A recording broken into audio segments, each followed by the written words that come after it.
Hey guys, welcome to another voiceover tutorial. My name's Akimi-chan, and for this voiceover tutorial, we will be going over special effects.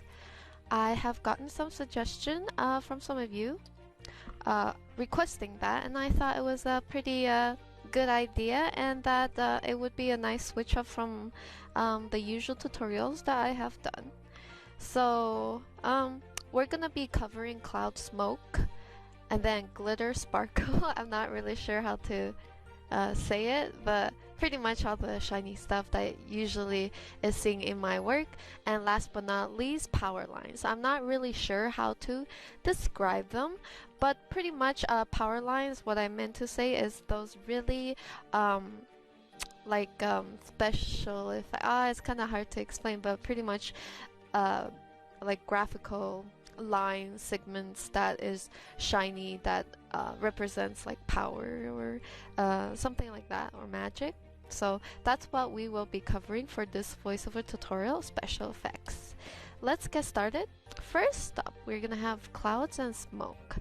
So clouds have always been one of my most something that I have most trouble in painting, just because it's got a lot of forms, but yet it's always soft looking. So first we're gonna start off with a dark background, because that's usually what we have in clouds. Oops, that was my phone, sorry guys.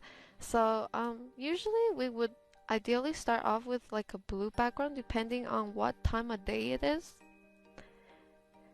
I'm not really that good. Oh, what the heck? I'm not really that good at drawing clouds, but I will be sharing what I know with you guys from what I've learned from painting and observation. So basically, we want to start off with a airbrush, which is the standard Photoshop solid round brush, but at 0% hardness. And after we get that, we want to start putting in a gradient of sorts, like this. Oh, hold up one sec. Oh, there we go. Gotta make sure the transfer is on so that... Actually, I think... that's strange. Pen pressure. There we go. Gotta make sure it's set to pen pressure as well, guys. So once we have a nice gradient going, actually it might make this smaller so we have more room for more steps. Gonna make it a little smaller. Actually, we can make it a little more smaller. Okay. So most of these effects is more efficient when you are painting on a darker background. So we're gonna start off with a nice blue color for the sky. Now step 2. So this is the sky, and we're gonna have clouds. Let's lock the cloud layer into the sky layer so that my clouds don't come out. Usually I think the most simple to understand is just to use a absolute white color.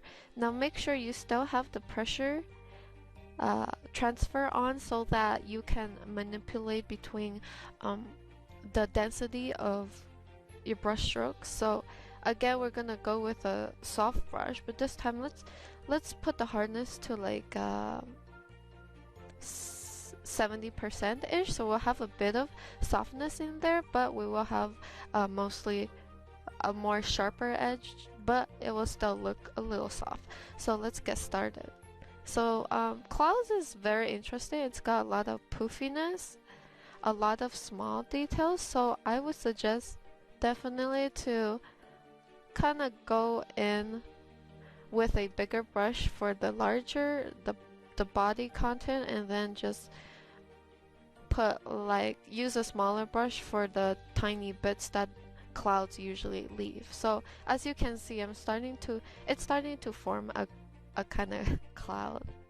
So we can do that for the other area. No, so I'm painting very lightly, almost using around 20% of strength on the brush. That is why it's coming out very light, and you can do this and layer on top of it to create more density. And don't forget those random areas, like smaller areas with smaller clouds popping out here and there. And maybe we have a little cloud on the side here. So immediately, I mean, it's not the best. You can see where I'm going with this, and it's getting there. But yeah, this is the basic of how to paint clouds. I think that is easier for some starting out artists to understand, because when I started out, clouds was something that was a little more complicated than painting other elements of environment such as grass and stuff, just because it's got a lot of softness in it, but it also has shape. So this way we can achieve a bit of both by having softness and shape. But that is just step one, and yeah, it's not looking that good right off the bat. But I mean, if you zoom out really small, you can kind of tell that, yeah, it kind of does look like clouds. Anyways, let's move on to step 3. But don't worry guys, if you start out and it doesn't look like how you want it, it's fine. When I first started, it took me a lot of times to get it right, and I think it was quite interesting. I first started off with Photoshop, but then I didn't feel like I was good at it, so I switched to Open Canvas, which is a Japanese program, a more user-friendly, of course. But yeah, like I used Open Canvas for like a year, and then I switched to Painter, Corel Painter, which is another paint program. It was okay, and then after another year, so 2 years passed. After 2 years, I switched back to Photoshop because I guess I got comfortable with digital painting. At that point, I just like stuck with Photoshop, and now it's the main tool that I use.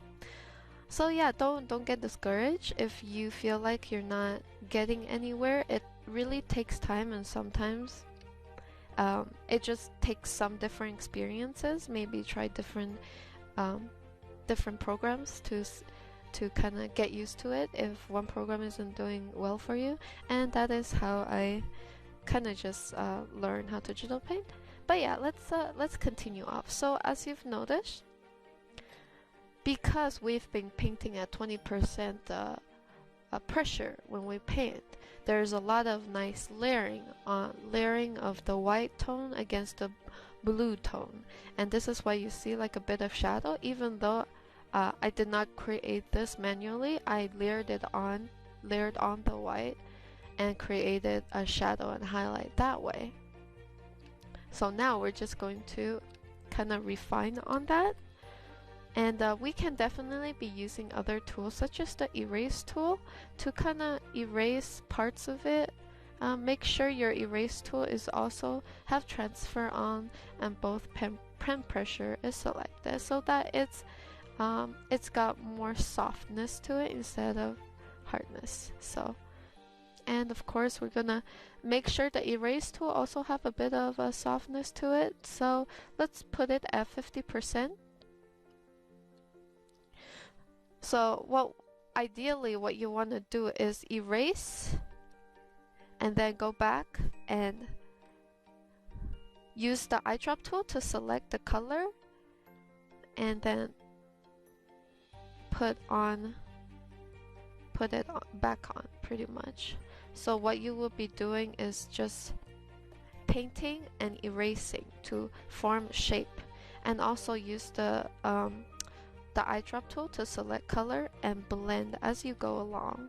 So right now I'm doing little circular motions with the brush, the same brush that we are using, and I'm trying to create soft edges. I also definitely recommend using a bit of reference as you go along with this exercise. I think if I was using reference, it'd be a little easier, but I wanted to show you guys what I've learned. Definitely, but yeah, definitely use reference whenever you not really sure how to paint something. So right now you see here I want to make it more random, so I'm going to use the erase tool and just erase bits of it to make the cloud a bit more dissolved looking, right? So just erase the corners softly, and then we can add it back. And of course we can have some random shadow inside different sections of the cloud. And then continue painting, layering on the highlights and shadow. Of course, you don't want to be pressing onto it too hard. You want to still have a bit of softness. I'd say press maybe 50% of your strength so that you can still kind of layer on the highlight and shadow by using the eyedrop tool, right?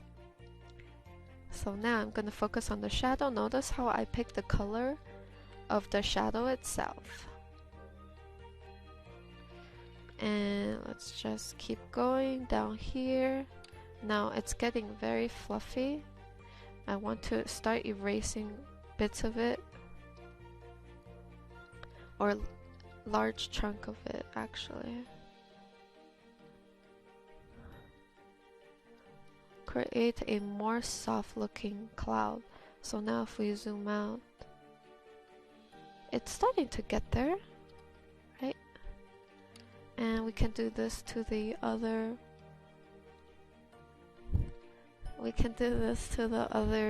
clouds as well. And of course, make sure to not press too hard. If I press really hard, it would look like this. If I press softly, it would appear like this, and I can layer on more details easier. And plus, you will be kind of switching back from erase tool and the brush, just to help you create more randomness and softness in the cloud. And I think it's very calming to do this, honestly. And you know, and back in the days, they didn't have any of this. They had VHS or TV shows where they show a painter painting and he would be selling his stuff, right? Or even outside, and they would be painting beautiful clouds, and it was pretty magical to see, for me at least, because I was a kid and I thought that was amazing. I wanted to paint clouds like that someday, you know. But yeah, it's basically the same principle, except you have the erase tool and they just keep painting over it. But we, as digital artists, we have the power to erase and undo, which is honestly such a huge advantage of being a digital artist. Anyhow, but yeah, just keep layering it on, and then erase, layer on, and erase, and repeat. And of course, maybe your cloud shape is not random enough. Yeah, I think my clouds are not actually random enough and not natural looking enough, but that's just me, and I think if I use a bit of reference, it might help. Anyhow, just wanted to show you guys real fast some tips of painting clouds. So that's another cloud, and last but not least, we have the one up here. So same principle, maybe put some shadow underneath here. Maybe a bit of little detail here and there. And maybe we can erase parts of it here and there. Just erase a little bit of it. Erase tool also helps with shaping the clouds, not to make it too soft looking, too airbrushy. There is a common problem with using airbrush. It's hard sometimes to make whatever you airbrush look sharp, and this is where erase tool comes in handy, because you can just go with the erase tool and start shaping it a bit. And of course, my tip is never to press 100%. Always try to press like 10 to 50% most of the time. This is why I always have opacity at 100%, so that I can actually control the density of the color I have selected to paint with the touch of my pen and brush. So that's pretty much it. Oh my god. You know what? That cloud is very fluffy. So that's gonna be our third step. So let's move on to the fourth step. So now that you have, like, you know, white clouds, there is some times where you feel the blue here is not exactly to your taste, or it does not feel natural, or any of the evolve. Actually, I want to clean this up real fast. You can always, the advantage of having the clouds on one single layer is that you can go down here and you can adjust the color via any of these options. Pretty much you can play around with the brightness, contrast. Of course, sometimes if you make it too bright or too dark, you might need to adjust the color of your clouds. But you know what, this actually looks nice. And the dark also looks not too bad. So I'm gonna just keep it normal, maybe make it less blue perhaps. And of course, different colors means different mood as well, so you guys can definitely play around with that. Right now it just looks like a gloomier mood than if it was a bit more bright. Anyways, let's just keep the same mood as it is, because I'm actually digging it. So let's keep on refining. I actually want to make sure this cloud here does not look too soft, so I'm gonna need to do some extra work on shaping it to not look uber soft. So just contouring it a bit more, and maybe on the side they would have a little cloud right here, just a teeny cloud. Maybe some down here. Sometimes the clouds look a little like just soft lines as well, like this. There's so many different types of cloud. You have the fluffy clouds, but then they have a bit of like a wildness to it. And then you have some more flat clouds that are more like lines in the sky. Like, you know how when you see airplane pass by, they make a trail. It's essentially that. So yeah, it's quite, you know, the line clouds are the most simplest to do because they're lines. So I forgot to explain to you guys how it's done. I'm gonna redo one of them. So what you want to do is first start off with, you know, hardness very low, so that it's mostly airbrush, right? And then you gently paint a line. It does not need to be straight, but it needs to be soft looking like this. And then you would use the erase tool to erase bits of it like this, to give it a bit of texture as well as sharpness, like this. And then you can touch it up with full on airbrush, which is 0% hardness, and you make some more just soften it up top maybe to keep the bottom a bit sharp. So you can do something like this, and you can also do it up maybe a little bit here, just like random bits of it. on each cloud maybe. And maybe up here too.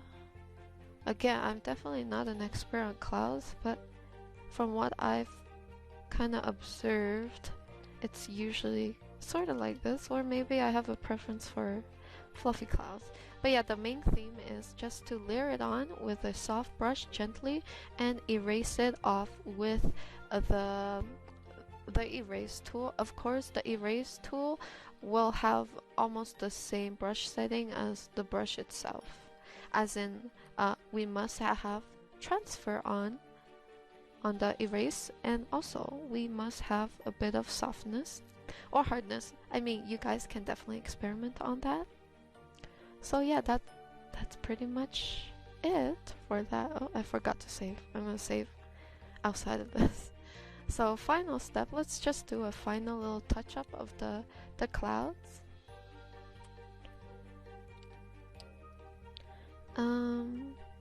We can maybe just to add to the mood, maybe add like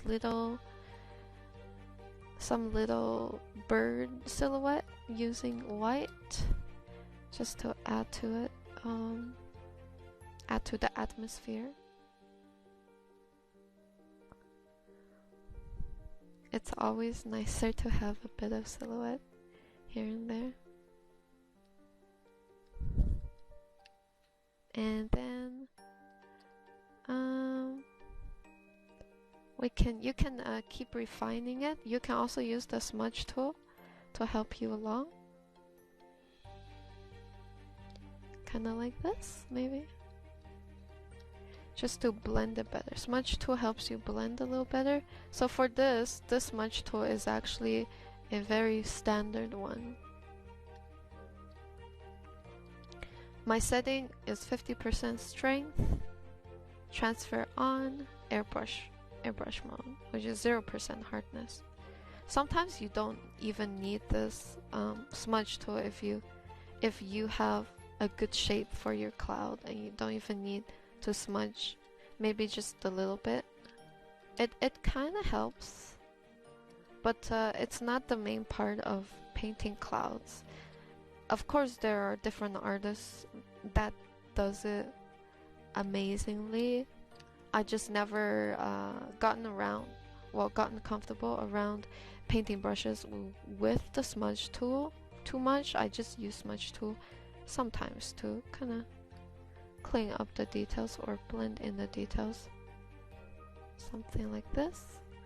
And of course, you can always, adjust the intensity of your clouds as well.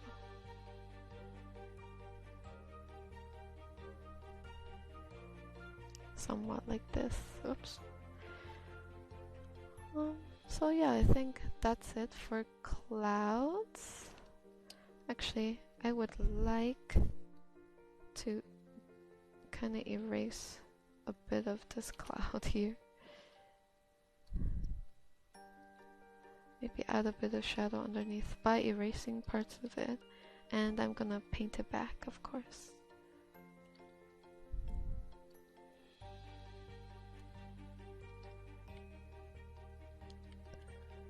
Like so.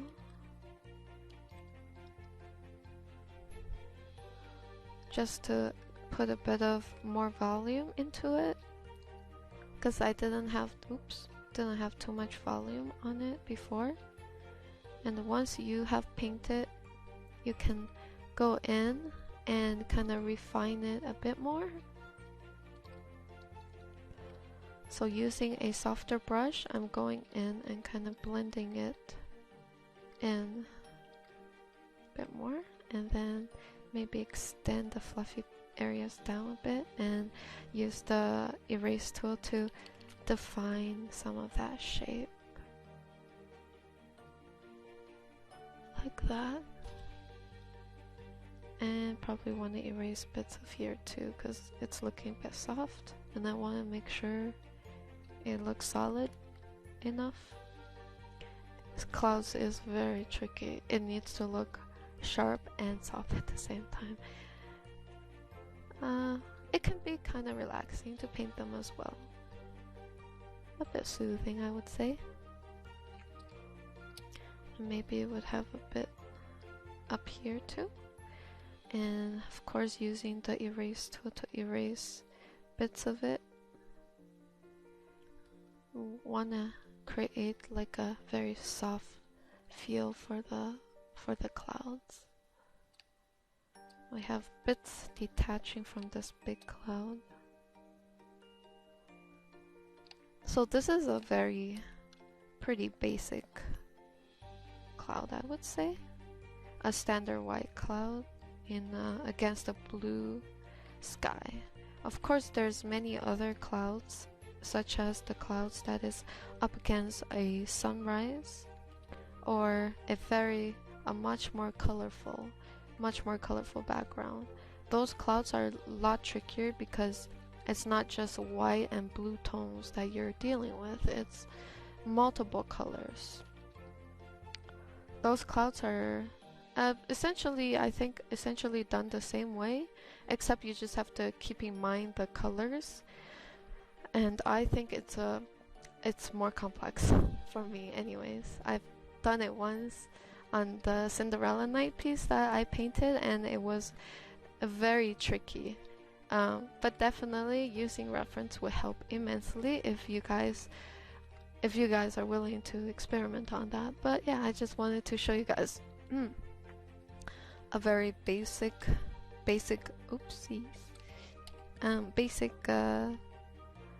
white clouds against blue sky is a lot easier to comprehend.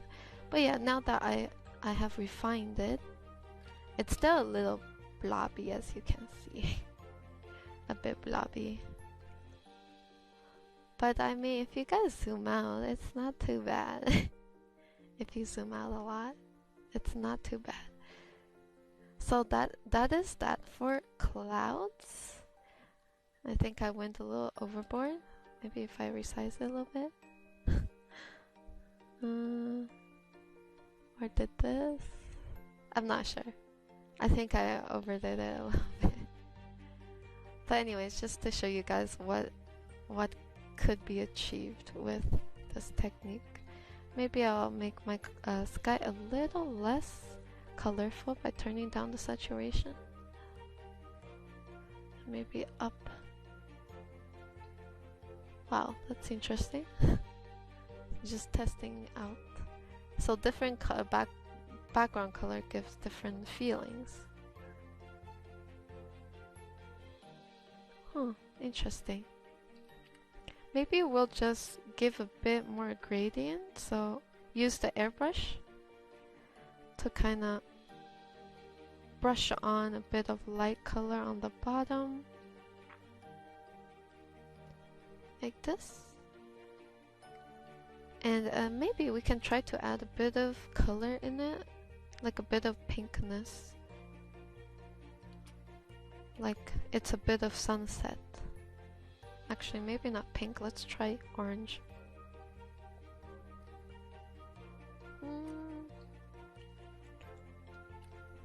Yeah, it does help a little bit. I think if we were to add a bit of color, we need to change the clouds tone a little bit. So if that's the case, let's go and add a bit of this tone here to the clouds. Something like this. Using the airbrush, and make sure the layer is locked in. So just a little bit of it underneath the clouds. It's actually not too bad. So now that we have that, let's see if we can blend all this color together. Oops. I'm going to be adding another effect called color balance, and make sure it's constrained down to the first layer, which I can do by pressing Alt and click down below. And then with this, we can kind of try to blend stuff in a little bit better by adjusting the color, etc. So this is quite interesting because you can get a lot of various results from this. And also you can go into your original layer and start playing around. That's actually one of the advantages of kind of having stuff on single layers, is that you can go in and adjust the color as you go along. Okay, now for the clouds, maybe I can make them actually, oh wait, that's the little birds. Okay, let's go into the clouds and see what we can do one last time. So this makes it more dull. This is darker, lighter. It's more light. And you can pretty much, wow, you can get some very interesting results actually.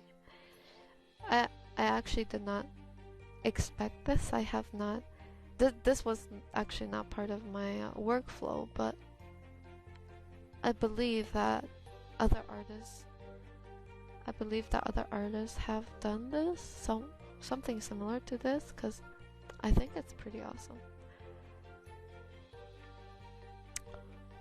Yeah, doing tutorials is kind of fun, especially when you can actually experiment and learn something that you are not used to. Like here, I'm doing, maybe tone it down. This is actually kind of pretty. So there you have it. We experimented a little bit and we got something like this. So there you guys are. Another way to create clouds and adjusting them, tweaking them around to make them look more interesting. Now I just want to adjust the brightness contrast. Ooh, look, it's like a more dark scenery now if I just lower the brightness. So you can definitely play around with that. So we'll go with this. Actually, you know what? This feels like I can add a bit of stars to it. I'll add some stars very fast, like little dots. Very tiny dots. So typically if you want it work more efficiently, you would create a brush to put these little dots. But since we're not gonna go too much into the stars, I'll just do them faster. Maybe more shiny stars. Alright, so we have that. Clouds. That is that for clouds. Now we're gonna go down into smoke area. Alright, so we're gonna start with smoke or fog, which is pretty much the same principle as the clouds, but you can get away with more soft brushes for smoke. So we're gonna start off with a dark, ominous background. I want to create a very dramatic smoke effect. Another simple way of doing smoke effect is just simply to look up a texture, and I can guarantee that you guys will find some very nice smoke texture on cgtexture.com.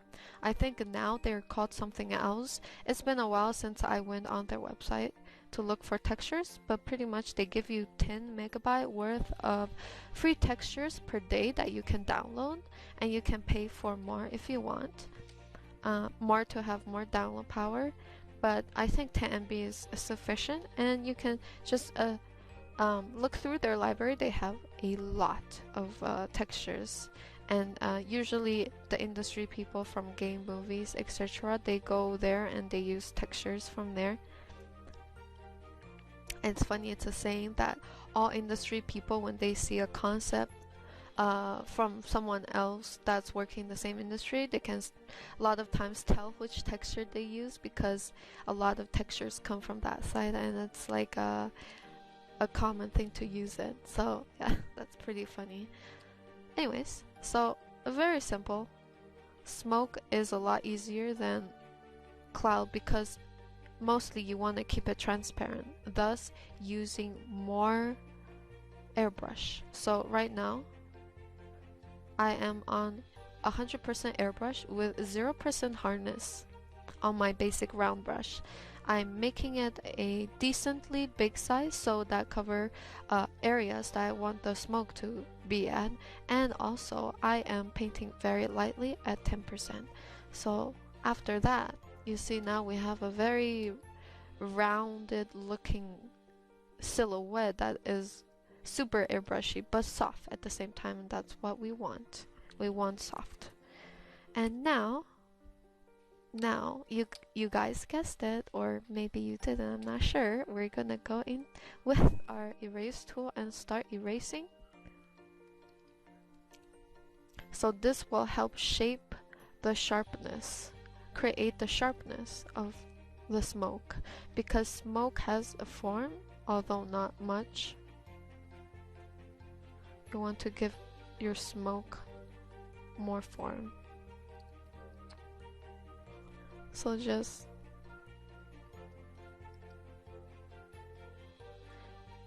have to keep erasing softly, of course. Always paint very softly to create these nice effects.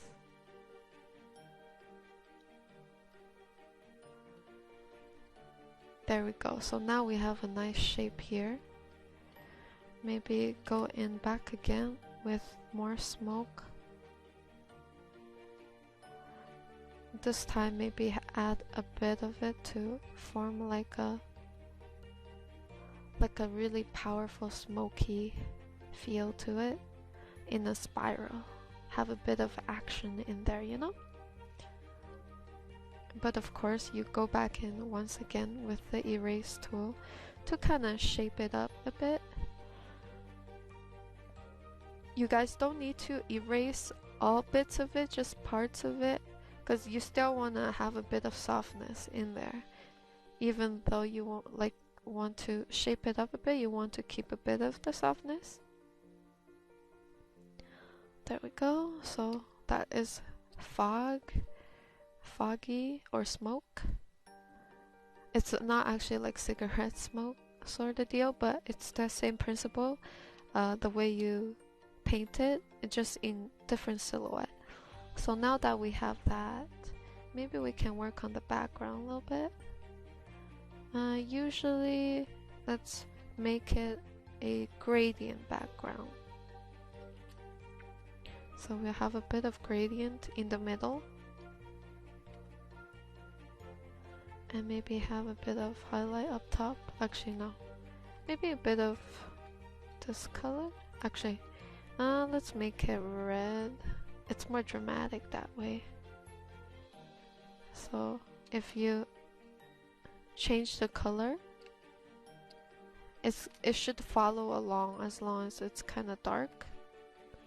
And we will put a bit of orange up top. No wait, down below. Actually, I'm not too into that palette. I actually just take the black. But once you are kind of done with it, it's still kind of rough in certain areas. You can definitely go on if you want to refine or blend it in, or just smudge it around to get a better blend. I am right now using the same smudge tool. Smudge tool sometimes can be very handy, like in this circumstance. Just kind of blend some of that in like this. And of course you can go ahead, sometimes if you want to increase the intensity of your smoke, you can duplicate the same layer, same layer, 2 layers of your smoke layer, and you can adjust the intensity like this. And of course, once you're satisfied, you merge it down by pressing Ctrl E, which merges the layer that you have selected down to the bottom layer. So that is my smoky layer. So smoke is a lot easier to handle than clouds, definitely. It's got a very similar approach to it, almost the same pretty much.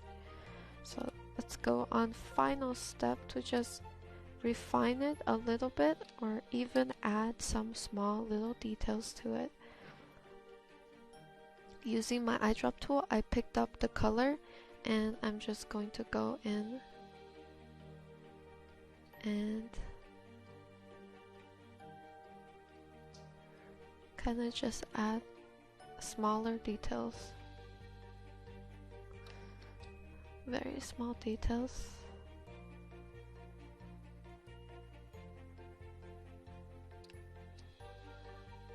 Up here too. This time I'm using more of a solid round brush. As you can see, 100% hardness, but I am very soft when I paint. Also, go back to the erase tool, kind of erasing along the way.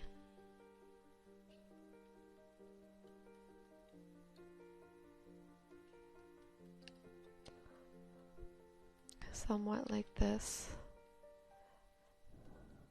Of course, maybe erase bits of this.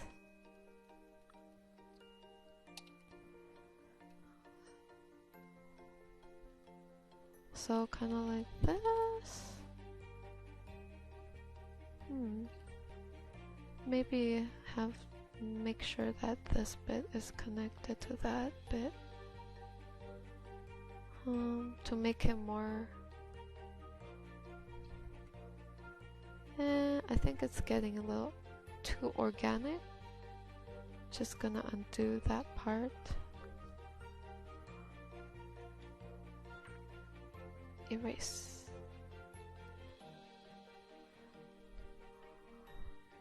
Just erasing parts of it. Okay.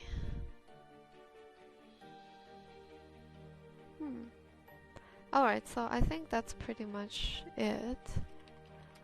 And of course, I feel like for smoke, any of these steps are definitely able to create that smoke look. And you can just stick to whatever step you're comfortable with. Like you can just do it up to the second step where you just have a basic shape of the smoke and it can be done with, or you can go and add more details to it. But keep in mind sometimes it can be overwork, like I feel that is right now a little bit. Oh, actually, yeah, I definitely feel that it's a bit overworked. So I'm just gonna lower the opacity a little bit like this. And there you have it. We have smoke. I still did not save it. Okay, so now we're gonna go on to glitter sparkles. I think some of you have been asking for a tutorial on that. You often see me painting them out, but I usually don't. I'm not very slow when I do stuff like that. I like to keep it at a fast pace, you could say. Alright then, let's get started with glitter and sparkle. Sparkle. There we go. Glitter sparkle is very interesting, and it definitely adds a little something to a piece that you're working on, especially if that theme is fantasy or something sci-fi, like you're in space or something. That's definitely useful to know. It's also quite fun actually, especially, I don't know, as a female artist, I love everything. As a girl, you know, girls love shiny stuff, and it's definitely more fun to add shiny stuff. And I actually really enjoy adding shiny stuff. So yeah, let's see how much shiny we can make this black background. Second step. First thing I've noticed, sparkle works better on dark background, definitely. Of course you can always use a lighter background, but I definitely recommend a dark background. And we're gonna start off with some pops of color, Don't really want to work absolutely with a gray color, so we're gonna add like different shades. We're gonna try to make sure those shades go together. Like maybe purplish, I guess. We can start off with a purplish background. I guess I'll include a bit of color swatch here for you guys, so you guys can emulate what I am doing right now, or you guys can pick your own color, and of course you can play around with the color using adjustments as well, so you can see what different results can be achieved.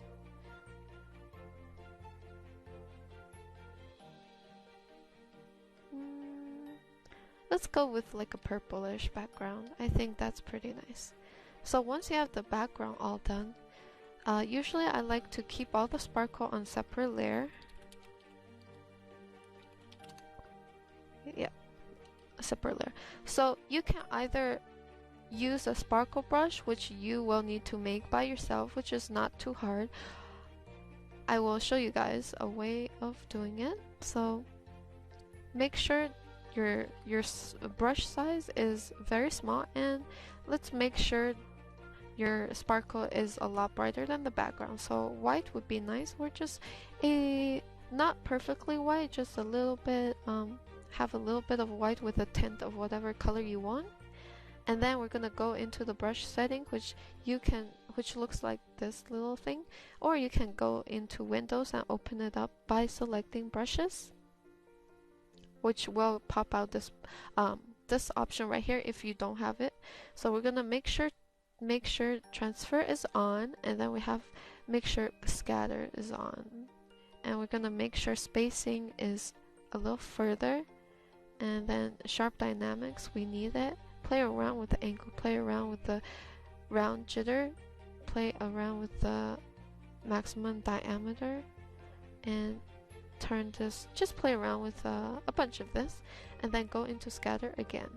Now scatter, we have to play around with some of this option right here. So scatter, play around with this option, and maybe we can test what these do. Let's see the preview, what it does. Okay, let's go with rotation count. This is how many little bits you want in there.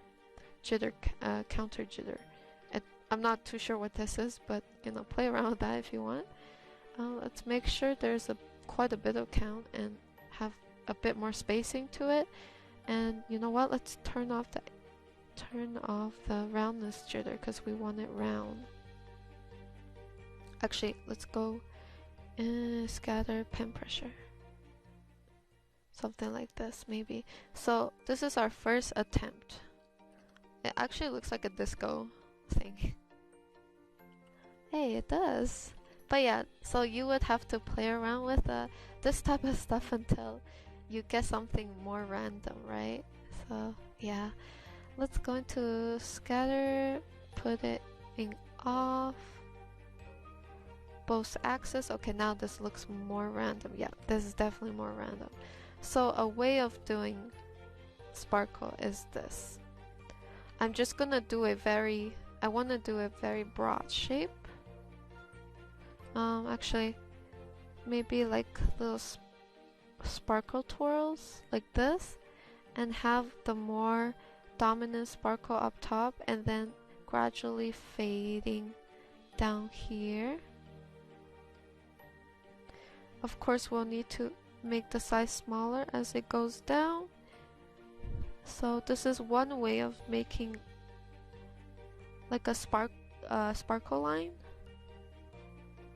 And of course, oh whoops, maybe too big.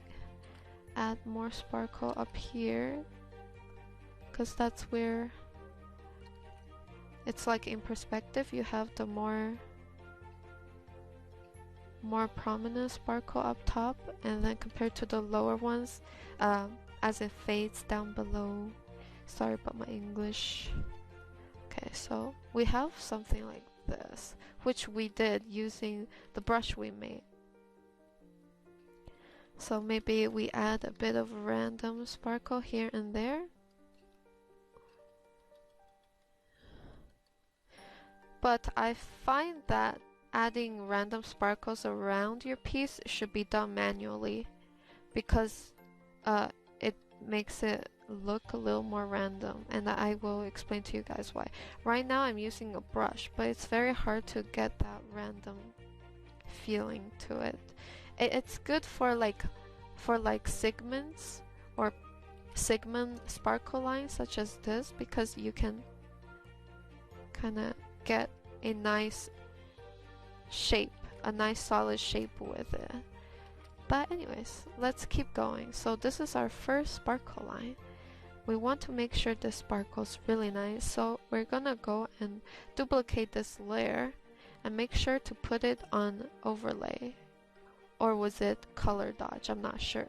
After that, we're going to make sure to blur it so that it's really shiny. So that it's more shiny. Maybe overlay, actually color dodge, lock down the layer. Use a big brush, select a very bright color that you want to use. You can experiment. So this will make the line, actually I think I still have this option on, yep. I still do. Let's bring the space back.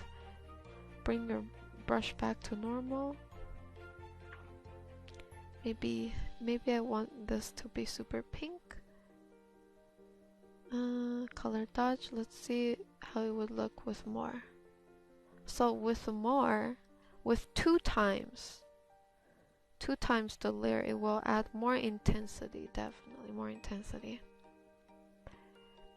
I guess you can merge it down so that, yeah, double the intensity. You can also, I guess, up the intensity by adjusting the color, adjusting the layer here that's added on top. So, but if you can see clearly, there's a bit of softness going on, and we actually don't want that. So we have to, actually, let's see if it looks better with this. It actually looks better with overlay, to be honest. So we're gonna stick with overlay. So that is step 2. Actually, step 2 we already did a lot. It's not over yet. So once we have a very powerful looking sparkly line here, it's not the end of it. Now we're gonna start adding sparkles manually, or glitter. This is the fun part. Okay, so gotta make sure that our brush is a small one and it's on a very bright color. As always, go into the brush setting, make sure this is on and this is not on. So only sharp dynamic is on, and make sure it's on pen pressure. This is where you go in and manually paint these sparkles. So usually when you paint sparkles, you want to keep it random, like so. So you can start off with small sparkles, and then maybe insert some parts. You can add one big sparkle every now and then. So just keep doing this, like this. Add a bit of sparkle here, maybe, and here, and there. Maybe some sparkles falling down.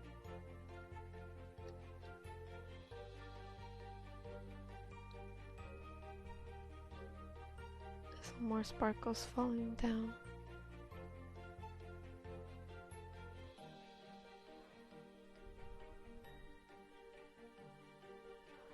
And just continue on. This might take a while. This is the most time-consuming part of this tutorial. Pretty much you just sit there dotting. Remember to have some variation in size. So some big, some small. But here, there. Okay.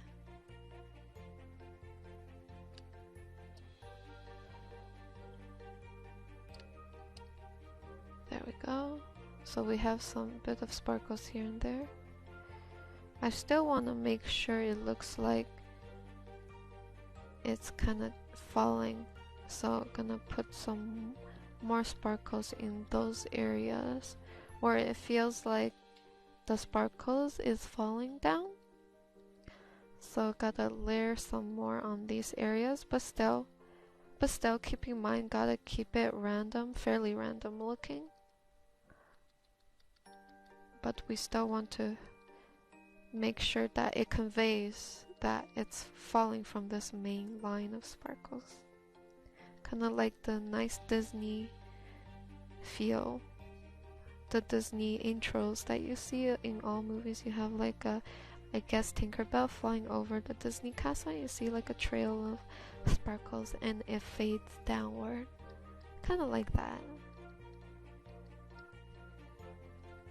So just keep dotting, keep dotting.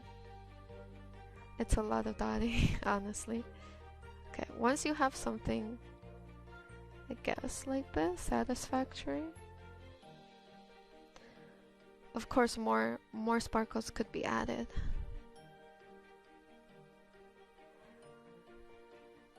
Keep it up, guys. Oh my gosh. That's a lot of dotting. Oh yeah, also I wanted to talk about how you hold your pen. So I have been getting some questions about if my hand hurt, because you know carpal tunnel, or yeah, that thing when you get your wrist hurt when you're handling a mouse or a pen, tablet pen too much. Usually I think it happens when you are holding it, like when you are writing something on the table. But if you lift it up in a more inclined fashion, like when you use a Cintiq, it's less pressure on your wrist and more pressure on your shoulder area, which I guess you'll be using a lot of your bicep strength for, and that actually helps a lot with negating wrist pain. And this is why I don't think till today I've never really had any wrist pain using my Cintiq, but I have had wrist pain using my mouse, playing games and stuff. So definitely mouse is a little harder to kind of negate that. But I think I guess they also sell special gloves, special drawing gloves that might help you with wrist pains. But definitely you guys need to take a break if it's getting very bad. So now what I'm gonna do is create a line inside here, very thinly. This will help make it a lot more shinier, I would say. And then have it get lighter and lighter and eventually fade down.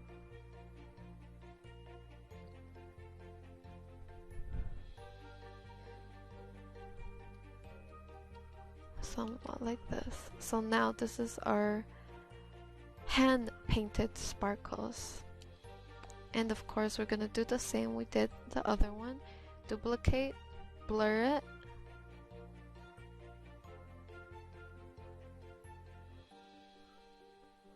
Blur it and then put it overlay, lock down the layer and paint it this color, I guess. Actually, and of course we're going to kind of keep duplicating this layer until we feel that it's shiny. So right here I can feel the intensity and something I like. I'm gonna blur it a bit more,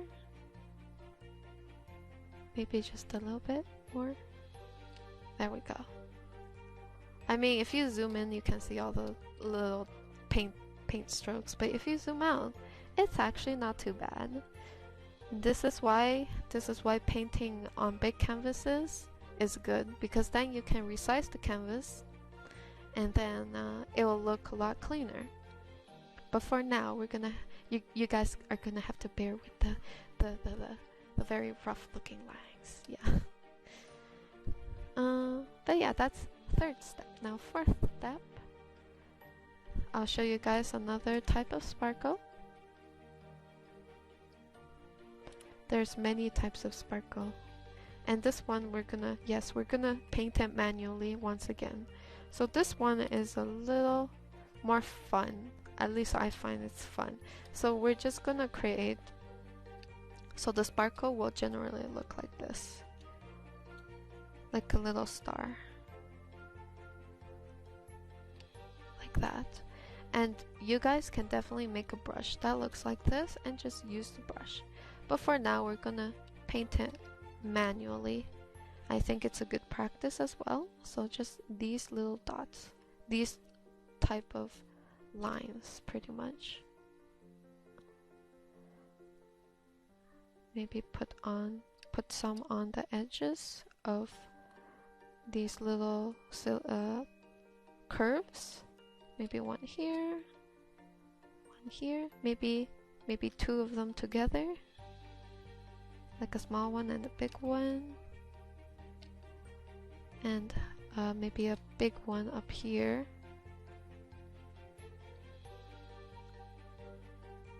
Try to be as clean as possible, but it's not necessarily. And another small one up here.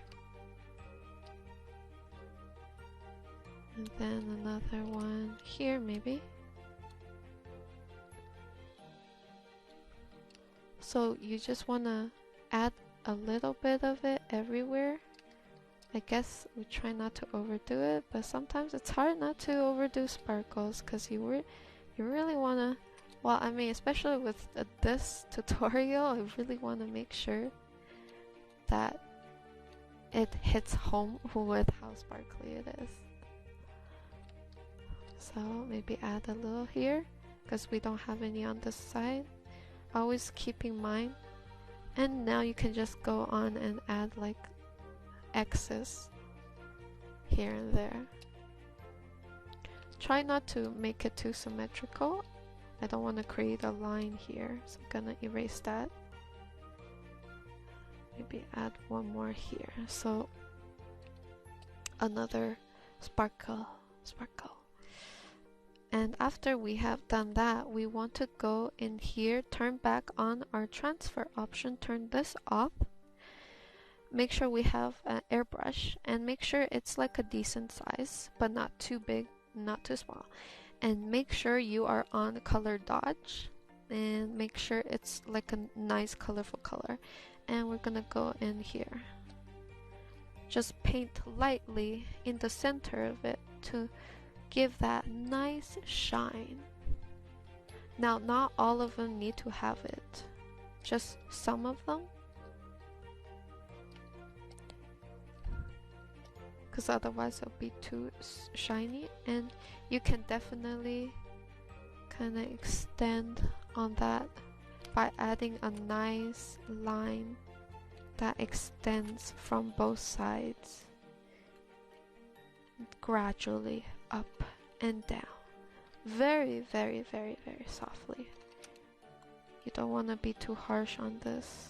I mean, you could, and preferably I prefer to be very light and subtle and gradually more bright, and then down, up, sideways, up, sideways. So I guess we'll do it for some of them, but not all of them. Maybe one more. Okay, now that we have that, that is our fourth sparkle. Now, last but not least, I think we're pretty much almost done with this. Now what we could do is kind of see if we can make this more intense by adjusting the colors and make it more contrasting, like so that it feels more intense, right? and if it's too much, we just scale it back on opacity. Once we are good to go, you're like, yeah, this is good. There you have it. There you guys have it. I try to keep it as simple as possible, and usually this is what I do with all my pieces, and this is, I think it takes time. If you don't get it right the first time, it's okay. It takes time to get used to, but it's really fun, so you guys should give it a try if you want. Last but not least, we will be covering power lines. Now, I'm not really sure if that is the term for it, but I will just show you guys and you guys will know what I'm talking about. As always, we will be starting off with a dark background because usually special effects looks way better on dark backgrounds. So let's get started. Alright, so let's start off with another dark background. This time I'm gonna make it see what color am I going. Let's aim for a very toxic neon green. So for that, let's go on and make it like a nice bluish background. Darkish bluish. Dark bluish. So we'll have this background here. And second step, gonna start painting those lines in. So these lines I think would be great for a line artist or graphic artist because they're definitely better at this than I am, but I just want to show you the basics of it. So you would have a nice bright color. Let's aim for like this color here. Let's make it like a sphere. Yeah, let's go with a sphere. So, actually yes, keep it on, I would say overlay. Yeah, keep it on overlay. Your mode needs to be on overlay, so it adds on as you paint along, and it gives a very nice intense look. So we're gonna start painting the power lines or the special lines that kind of feels like it's this sphere right here has like special powers. So just like that. Maybe it's like creating like electricity or something like that. And of course constrain everything to the layer. So kind of like this. This one's a lot easier. All you have to do is manage to find a... All you have to do is have the silhouette down. And of course, we gotta vary in intensity as well.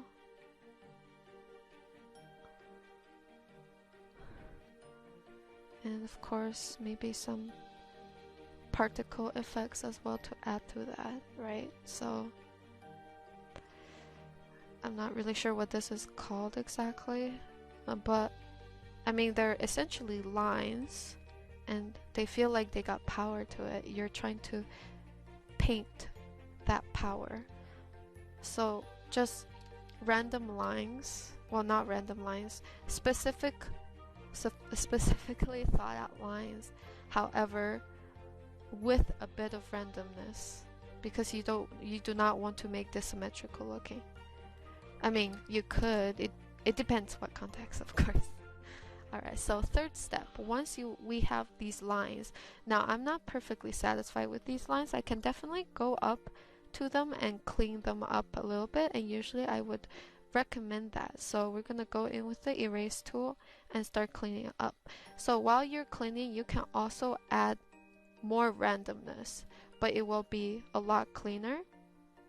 We'll be erasing bits of it, creating smaller silhouette. smaller silhouette as well as cleaning them up. I guess sometimes you don't want to clean it too much, and this is why we will be going over it once again with the paint, the brush tool, after we clean it up. So it's like a constant thing where you erase and then you add it back. You erase, you add it back. That way you'll create a more dynamic line work as well as making it cleaner. So just erasing bits of it and making the edges sharper looking as well, like this.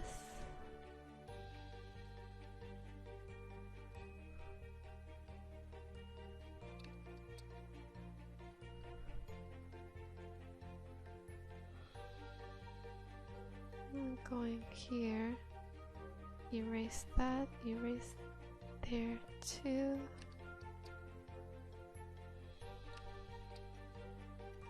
And here too. So right now, if you compare it to the other side, I pretty much just downgraded a lot of stuff, but I want to add it back. So I want to do it cleaner though, and with more precision. So just keep it up.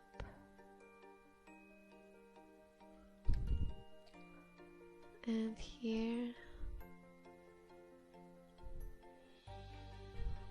And right now I'm using the referencing lightning as a way to kind of coming up with these lines. A lot of sharp curves. Like that. And maybe I'll add a bit of graphic nature to it. Some particles flying off from the sphere here. You can also add that. It's a lot of layering on top, but the principle is the same. Erase, add back on to create this type of motion. And we can kind of erase parts of here too.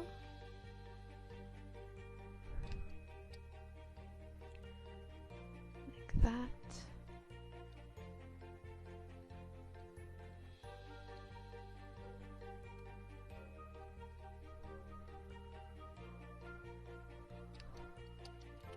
And more down here.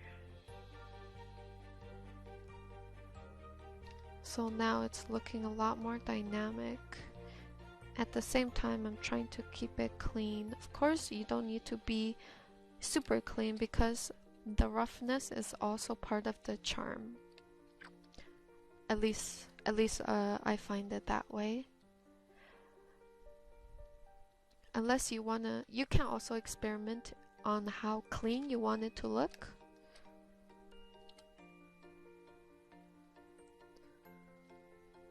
So let's keep it up. Oof, gotta pull through. My arm is actually getting a little tired. It's weird sometimes when I paint, I get a little tired faster than some other times. But yeah, so we got something like this. It's very graphic. It's not really paint oriented that much. It's more graphic orientated. That's why it's actually interesting. It's a good practice. As always, make sure you have overlay on so you get this nice intensity look against the dark background. Once you are kind of satisfied with this, we'll move on to step 4, which we're gonna it's same thing as the previous tutorial. We're gonna duplicate this and then we're going to actually hold on. We are going to motion blur this. So motion blur is a lot. I think it adds more motion to it, you could say. hence motion blur. So you can blur it any way you want, whichever way. I think all these ways are pretty intense looking. Let's go with this one right here. Okay, so once you're good with that, sometimes I like to erase parts of it. And once you're good with that, let's test out which layer it looks better on. So we're just gonna scroll down to each of the layers to see which one we like. I kind of like this one. Gonna turn it down a little bit. And I'm gonna duplicate this once again. This time I'm going to lock it down. Gonna make it different color. It needs to be vastly different. And I'm gonna move it slightly. So this will create a very effect that kind of replicates the chromatic aberration effect, which is it looks a little 3D, more 3D. So we're gonna test around with this. Ideally, you duplicate the motion blurred layer and you move it underneath the main layer, and you would move it slightly and make sure that it's a very different color, like say pink or something like that. Actually, make it yes, somewhat like this. So as you can see, it adds a whole new dimension to it, like that. So once we have that done,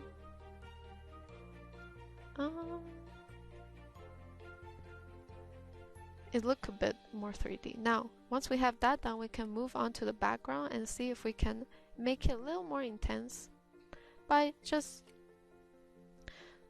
making sure you're on the airbrush, hardness 0%, and just gently, very gently paint a nice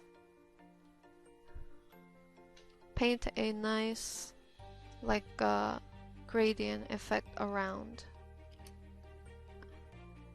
the sphere, like this. And maybe even add like a powerful aura to it or something like this. And you can even paint a little bit of some action lines as well to it to make it look even more intense. Something like this. So now it feels a lot more blended in, a lot more intense, because we kind of tweaked around with the background and we added a bit around it. And this also helps with kind of blending it and integrating it as well.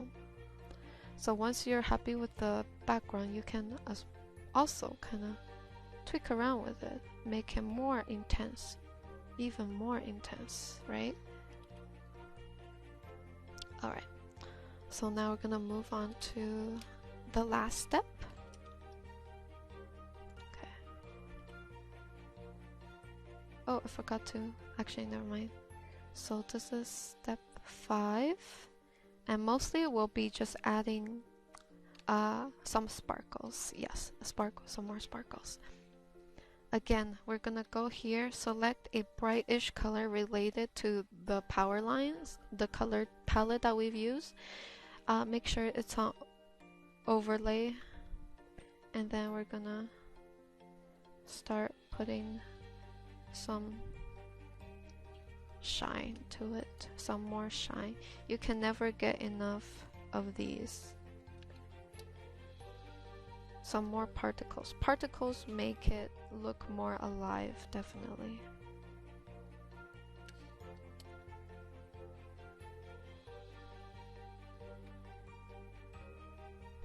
Like this. Just add a little bit here and there. Maybe we can add some that is emitting from the sphere as well, to add to the details and the intensity. The more detail it is, I guess it needs to be the right kind of details, but the more detail you have, the better feeling it has. I'm gonna add some smaller particles outside here, and also making sure that it's not super bright, because we don't want it to everything to be super bright, but we still want the feeling there. Yeah, just keep adding those, and there you have it. So this is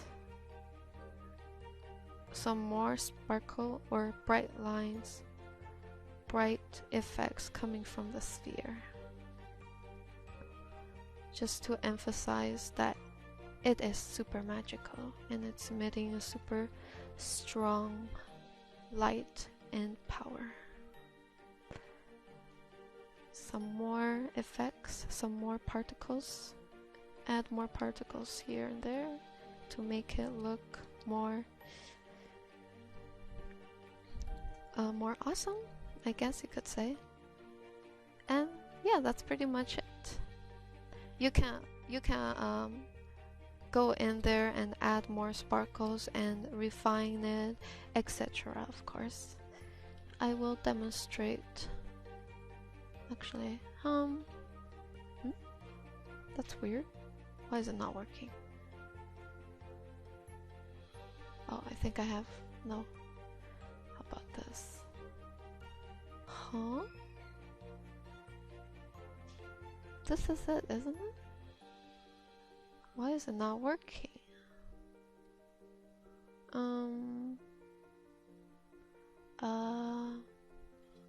I think I ran into a little problem here. Oh, I know why. I was on the wrong layer. Silly me. Okay. So now we're just going to go and make certain areas more intense, like this area. Something like this. Anyhow, you can definitely see all the little lines and brush strokes up close.